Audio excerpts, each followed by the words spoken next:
What is your favorite or some of your favorite resources for learning herbalism?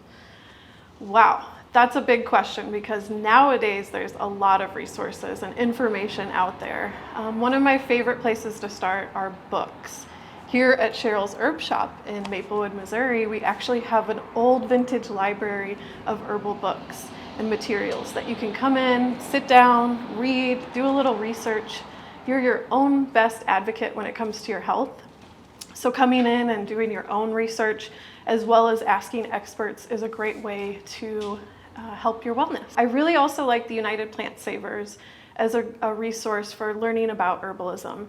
When you start with learning about the at-risk endangered herbs, you really can build from there what herbs are best to use or start your own home apothecary. They have tons of online information. They have a journal. You can go ahead and apply for a membership there. They send you cool stuff, sometimes even seeds that you can start your own garden with.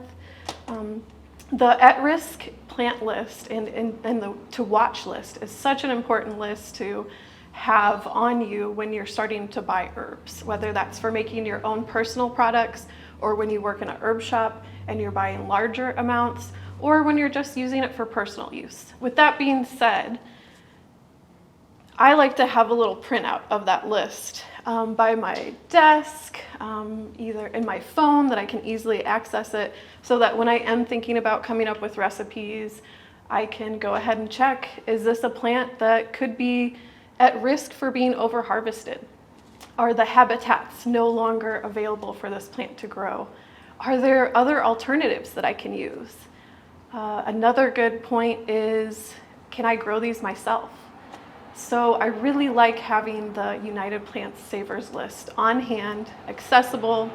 I like using them as a major resource for formulating, for working in as my career as an herbalist in an herb shop, knowing what to purchase and plan for the future.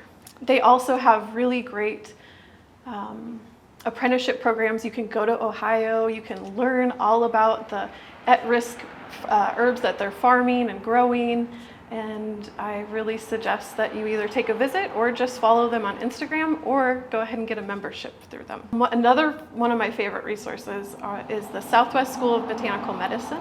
It's Michael Moore, Herbalist Michael Moore. Don't confuse that with the producer, the movie producer, of course, but Herbalist Michael Moore. He is now since passed, but his wife Donna continues on the website. It's very active. There's tons of information, decades worth of research, information that Michael has made accessible to everyone, and it's free. So you can go on there, you can look at monographs, you can learn about all sorts of plants. Michael also has some really great books depending on what region you're in. If you're in the Rockies, in the Pacific Northwest, or the Southwest, there are some really great books that I suggest you checking out by him. I love the American Herbalist Guild as a great resource for learning. They have educational lists. They have lists of clinical herbalists if you'd like to go see a clinical herbalist. They have free webinars every month and a myriad of teachers that support and show up and work on making this information accessible and regulating an unregulated industry. So we've got the United Plant Savers, the American Herbalist Guild, Michael Moore's Southwest School of Botanical Medicine and all of his books.